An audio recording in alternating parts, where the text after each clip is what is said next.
If there's one skill that separates the people who reach financial independence from those who never do, it's simply spending less than you earn.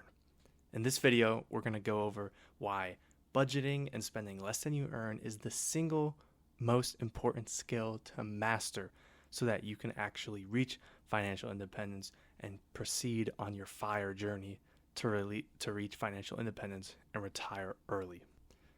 Financial independence and the FIRE movement, financial independence, retire early, rely on you having enough wealth and assets built up so that your money can generate enough income to cover your yearly expenses instead of a job where you're earning this income. And the goal of this isn't just early retirement, it's freedom. You want to have the ability to choose how you spend your time. So a lot of people refer to this as financial freedom or basically financial independence because your finances are now independent of relying on, you working or having an income stream. But before you can invest your money, build wealth, or even retire early, you need to master the most basic and the most powerful habit, skill, whatever you want to call it, and that is spending less than you make. So the most important concept to understand with all this is the principle of what I call the gap.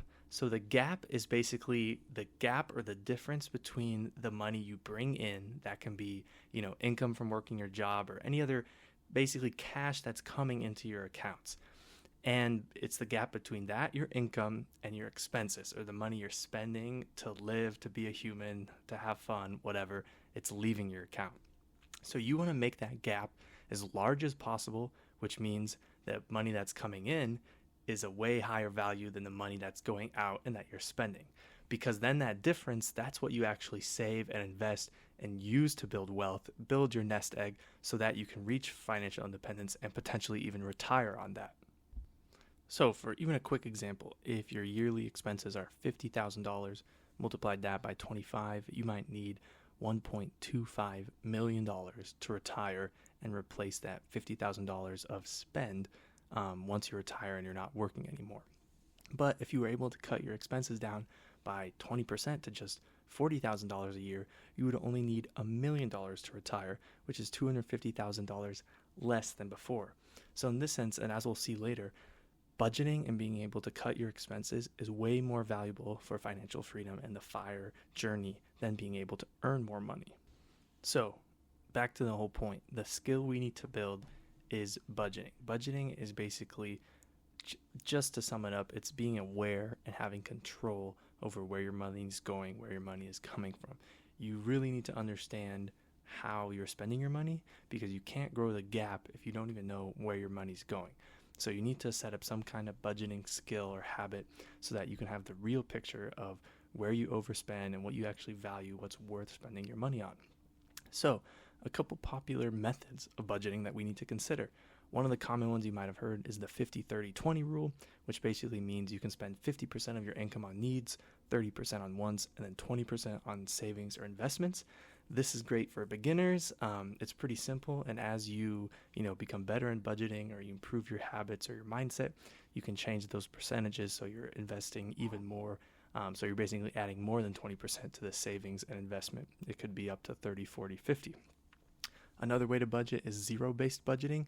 This is what I use. It basically means that every dollar has a job, so that as soon as every single dollar hits your bank account, it's either going to rent, groceries, your savings, your emergency fund, your investments. So you basically have a plan for every single dollar that's coming in from your income. You know what that dollar is going to do, so that you're basically using every dollar as a tool towards your journey to financial freedom. And there's a lot of different ways that make this simpler. People used to put literal dollars in envelopes to do zero-based budgeting. You can make spreadsheets. I personally use Widening. I'll make a video later going over that if that's something you'd be interested in. But it's just really finding what works for you to have a budget so that you can really keep track of everything that's going on.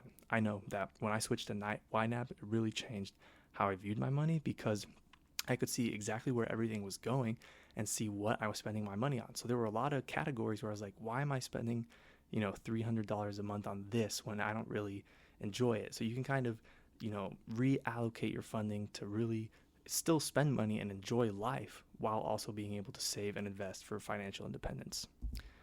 Now, besides setting up a budgeting app or just creating a budget, making a spreadsheet, the next most important skill that goes along with that is automating it. You really want to create up systems that help progress you towards your goal instead of having to rely on your own discipline and motivation to do things over and over again, because this can be a long process. Even though it's financial independence, retire early, that early retirement still could take 10 to 20 years instead of the usual 30 to 40. So the best way to stick to your budget is actually remove yourself from it. We're going to create systems and not rely on willpower. So a couple of the practical steps that I take is set up direct deposit. I have direct deposit every time I get paid coming into my checkings account. But beyond just that, what you should be doing is setting up a direct deposit into your brokerage accounts, your investment vehicles. So this could be like your high yield savings account for your emergency fund, your Roth IRA, or your 401k from your employer. Basically, you want to automate these savings so you never even see the money and get tempted to spend it. Using your budgeting app or your spreadsheet, you'll basically determine how much of my income, what percentage, and then what dollar amount that would be every time you get paid, how much you want to be investing. So you can, like for example, I use Vanguard with my Roth IRA, and they have a function where I can say, hey, I'm going to direct deposit the max amount into my Roth IRA for a year. And then depending on how frequently I want to do that, whether it's every month, every 2 weeks, every week, Vanguard automatically calculates based on the yearly maximum contribution to a Roth IRA, how much I should be contributing, every 2 weeks, for example, so that I hit my limit. So then the next important step is actually investing and dollar cost averaging.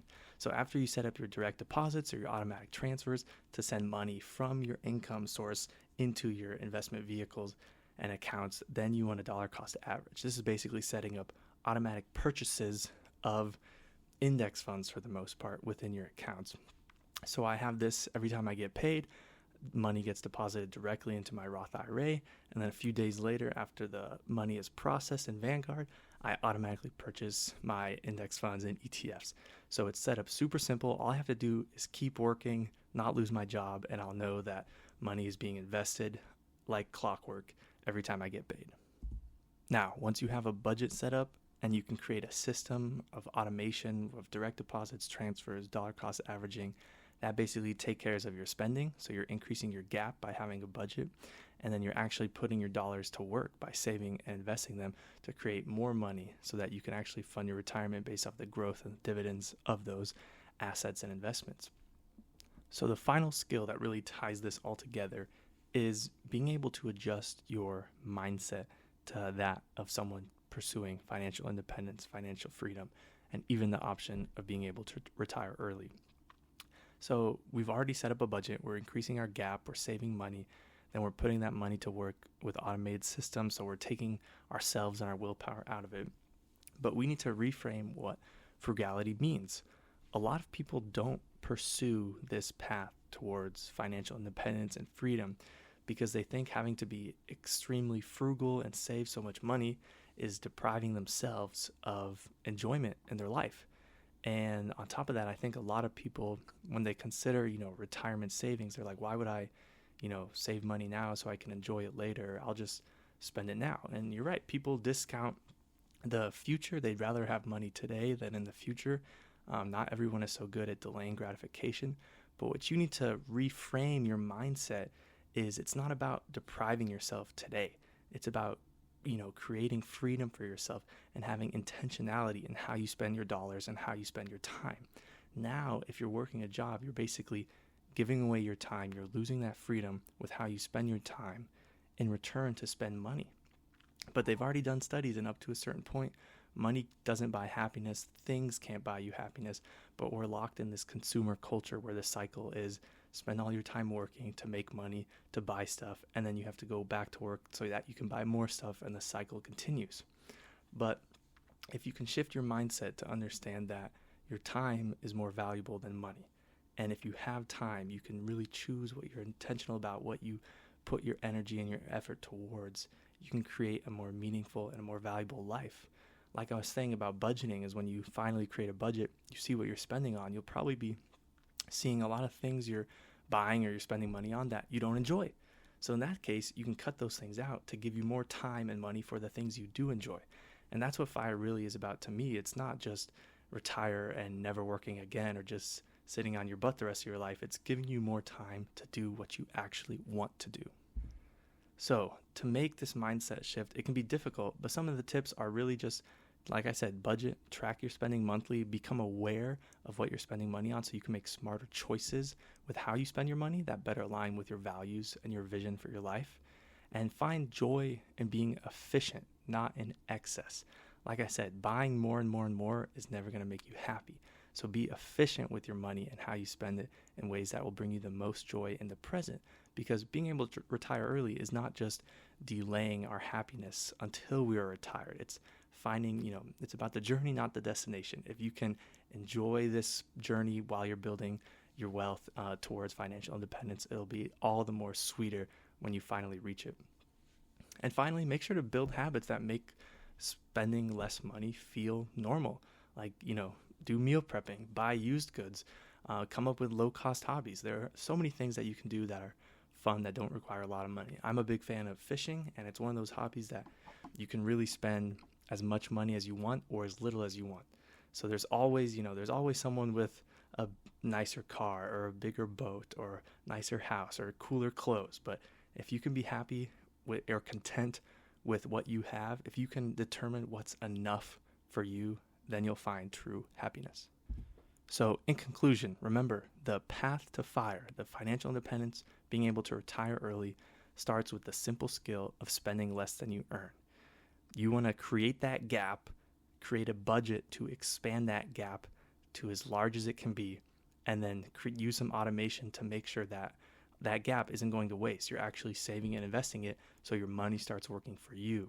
Keep investing it, because then eventually your money will start working harder than you are. Your income will come from your wealth and your assets more than the hours you're giving to an employer. So I challenge you this week, just set up one automated system. That might be a direct deposit into a high yield savings account for an emergency fund, or into your Roth IRA, or even it's just buying an ETF every week in one of your retirement accounts. And once that's in place, you've already taken your first step toward FIRE. And really those small successes, those small wins just build on each other and compound to make the whole process more enjoyable and just speed you up on your journey. Now remember, if you found this helpful, hit the like and subscribe for more videos on personal finance and early retirement. I appreciate you watching, and just remember that the first dollar is the first step on the journey towards financial independence. So don't spend that dollar, save it, invest it, and I'll see you in the next video.